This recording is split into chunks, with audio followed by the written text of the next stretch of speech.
حامد الحق پاکستانی ده نو باچا خان هم پاکستانی و که چیرته په پاکستان کې علما پاکستانیان دي د کوزې پښتونخوا هغه څوک چې د نشنلیزم آواز اوچتوي هغه هم پاکستانیان دي که چیرته د کوزې پښتونخوا علما پاکستانیان دي هغه سندرغاړي هغه څوک چې له امریکایانو مرسته اعان او کمک کوي هغه هم پاکستانیان دي دلته دوه ګونی چلند ولې کیږي د منظور پښتون د ګوند کس د همدغه پاکستاني اشتبلیشمنت لخوا ویشتل کیږي سیکولران نشنلیستان ټول ورته شهید وایي خو په همغه ګولۍ باندې که د یو مدرسې استاز د یو مدرسې محتمم د منبر په سر د همغه فوز په خلاف د بغاوت او د جهاد اعلان کوي هغه ته ولې شهید نه ویل کیږي زه وایم که شهید نه ورته ویل کیږي دواړو ته دې ونه ویل شي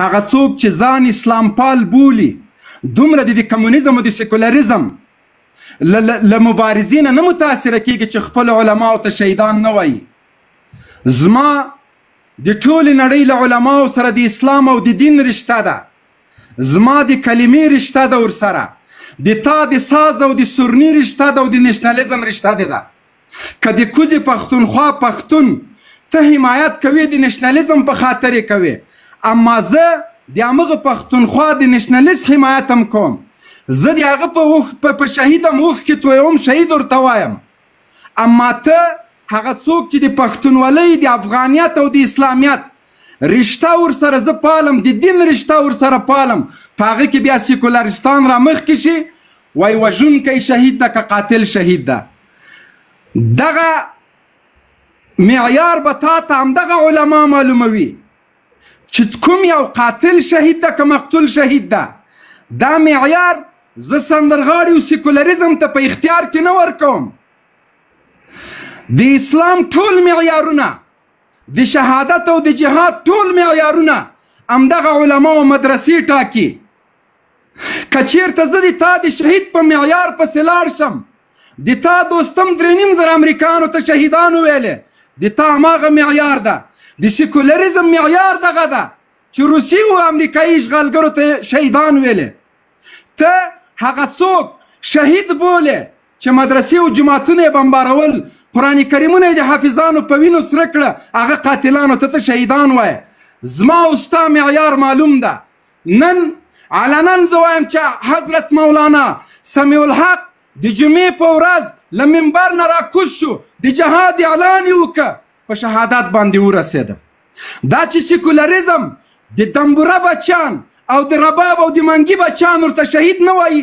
دا معیار ما دوی ته نه ده پرېښی تا پرون زما شهیدانو ته کله شهیدان ویلی دي تا هغه چا ته کله شهیدان ویلی دي چې په سټیج باندې ولاړو د امریکایي ډرون ښکار شول تا هغه ته چیرته شهیدان ویلی دي چې د باګرام په بیس باندې ورغله تا هغه ته شهیدان چیرته ویلي چې د سیاهي مرکزونه یې دړې وړې کړل د شهید معیار موږ تا ته نه درکوو ټولو علماو په اتفاق سره دې ته شهید ویلی ده حامد الحق شهید ده له پیدایښته تر شهادته پورې د دین خدمت کړی ده پلار د دین خدمت کړی د دین د بنیاد د اوچتولو دپاره یې مدرسې جوړې کړي دي د اشغال په خلاف د کفر د ځپلو په خلاف یې ځوانانو ته انګیزه ورکړې ده هماغه څوک چې په کوزه پښتونخوا کې ده د نشنلیزم غږونه کوي د جهاد په خلاف یې د روس د مجاهدینو په خلاف هم غږ اوچت کړی و او د تیر 20 کلن امریکایي اشغال په خلاف هم جهاد زما جهاد مردود بللی و د روسانو د وخت جهاد په امریکا او په پاکستان پورې تړه همدغه باچا خانان همدغه سندرغاړي همدغه د لر و بر ناره وهونکي 20 کلن د امریکا په خلاف جهاد هم جهاد نه باله فساد یې باله هغه ته څنګه شهید وایه هغه د تا په معیار شهید ده دا چې نن شهیدانیږي دا زمونږ په معیار شهیدان دي ته هغه چا ته شهید وایه چې د اسلام غیرتي مجاهدین سټ پې باندې پرېږدي ته هغه ته شهید وایه زه هغه ته شهید نه وایم نن ځینې خلک راجګېږي له ما نه تر ما پورې د کوزې پښتونخوا په علماو باندې تاخت و تاس کوي. زه وایم هغه اسلام پالو ته چې له دغه نېشنلستانو سیکولرانو نه وشرمېږئ. خپل غازیان او اتلان مو هېر کړل. هغه څوک چې جومات منبر او مدرسه او سنګر په خپلو ملکوتي غږونو باندې آباد ساتلی و او د اشغال ښکرې ورمات کړل، نن ته په هغه باندې تاخت و تاس کوي، د سیکولریزم تر څنګ درېږې. زما او د تا دپاره د شرم خبره ده. یو ساعت د سر په ګریوان کې کته که چې هغه څوک چې د سیکولریزم روزل شوي دي نن په رسنیو کې ستا په شهیدانو باندې بحث کوي. هغه څوک چې ټول عمر د روسانو او د امریکانو په ګنډه کې رزق خوړلی ده، هغه نن زما او ستا په سالارانو باندې، زما او ستا په اتلانو باندې خبرې کوي. هغه مورد بحث ګرځوي او ما او تا ژبه ورته ګونګۍ ده. همدغه سیکولران پرون د کرملین په ګنډه کې سر کته کړی و، بیا راجیګ سو د غرب مردبات نارې وهلې.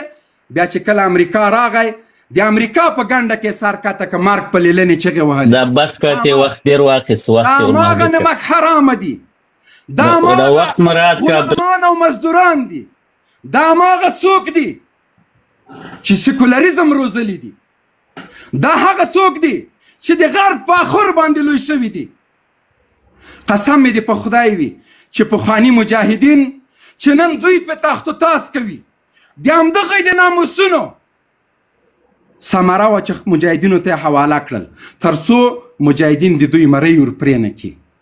نن هماغه تکرار کړي. ورور شپاړس دقیقې وغږېده، 16 دقیقې. خپل ژوند د بچ کولو په خاطر باندې راجګېږي خپلې لوڼې مجاهدینو ته لا تناهي وخت خو نه لرو. دلته پنجاب تقریرونه پرون له مجاهدینو سره پرون له مجاهد موږ 3 دقیقې خبرې وکړو، ته خبره کې رالوېږې. دا د پنجاب ډبه یو ساعت غږېږي، بس ورته ناست به یو. بیا یې له مجاهدینو سره طالبانو سره جګړه کوله. نن د خپل ژوند د بچ کولو په خاطر خپل لورګانې طالبانو ته ورکوي چې د امریکایانو په ګنډه کې سر کته کړی و. امریکایان یې زموږ کورونو ته راوستل، زموږ انګړ ته یې راوسته، زموږ تقدس یې پاماله کوي. هیڅ چاته اجازه مه ورکوئ. ما ته عالم د دین په امریکا کې، په روسیه کې، په سعودي کې، په هر ځای کې د ما سر سترګې دي. لکه څنګه چې دوی ته ډمان سیکولرستان قوم پرستان د سر سترګې دي، په غرب کې یو سړی راجګېږي د سیکولریزم دفاع کوي. فلانی شهید ته فلانی د نجیب خاوره خپل د قبر خاوره یې ویوړله. ولې زه څه تندر وهلی یم، زه څه بلا وهلی یم چې خپل د اتلانو توره وستایم. قسم مې دې په خدای وي چې د روسانو په خلاف باندې مجاهدینو بالخصوص حکمتیار جهاد نه وای کړی، نن به د موبین زوی احمدوف و، نن به زما زوی کریموف و. هغه اتلان مو هیر کړل په نه خبرو د دغه کمونستانو د لاسه. سبا به همدغه زما او ستا بچي راجګېږي، په ملا عمر به تاخت و تاس کوي، په شهید منصور به تاخت و تاس کوي، په شیخ هیبت الله به تاخت و تاس کوي. که دغه اتلان نه وای نن به د افغانستان حشر بلو. د افغانستان د جهاد تواب صاحب واوره، د افغانستان د مجاهدینو احسان په ټولې نړۍ په اسلامي ملکونو باندې احسان د دوی د افغانانو د احسان پوره وړي دي. که روس مجاهدینو نه وای مات کړی نن به ټوله نړۍ د روس د امپراتورۍ لاندې ژوند کوه. که امریکا د افغانستان مجاهدینو نه وای مات کړی زیلنسکي به امریکانو ته داسې توندې خبرې نه کولې. په آخره کې ټرمپ ته وایي چې تا ما ته اسلحې راکولې د تا په اسلحو باندې روسان مات شوي دي، نو تا مهرباني وکړه تا به د افغانستان جګړه ګټلې وه. دا ویاړ افغانانو د زیلنسکي خولې ته واچوه. نن عرب نړۍ د امریکا په خلاف راپورته شوې ده. نن چې په نړۍ کې هر څوک له امریکا سره بدماشي کوي، یوازینی احسان د افغانانو دا د نه هیروي. سیکولریزم ماته څه کړي دي؟ هغه د موسیقي په روا او ناروا اوس هم خبرې کوي. زه له لوږې مرم ته راته موسیقي غږوې، زه په امن پسې هلاک شوم ته راته موسیقي غږوې. دغه موسیقي خو د 20 کاله ډمانو ته د سفارتونو اعزازي د امن سفیران دې کړل، ډمان او سندرغاړي. زه چې دا خبرې کوم د دې په خاطر کوم چې زه مسؤلیت لرم. په ورځ د محشر به رب لا یزال له مانه پوښتنه کوي چې تا ته مې خوله درکړې وه، تا ته مې جراره ژبه درکړې وه، تا ته مې قانقورتاک درکړی و، غږ دې جګه وه. زما د دین وارث تیکه تیکه شو، ته له سیکولرانو سره یو ځای وې او د هغه په شهادت باندې د شک کوه. مدرسې، پوهنتونونه او مکتبونه په اسلامي نړۍ کې دا زموږ د وقار په خاطر باندې دي.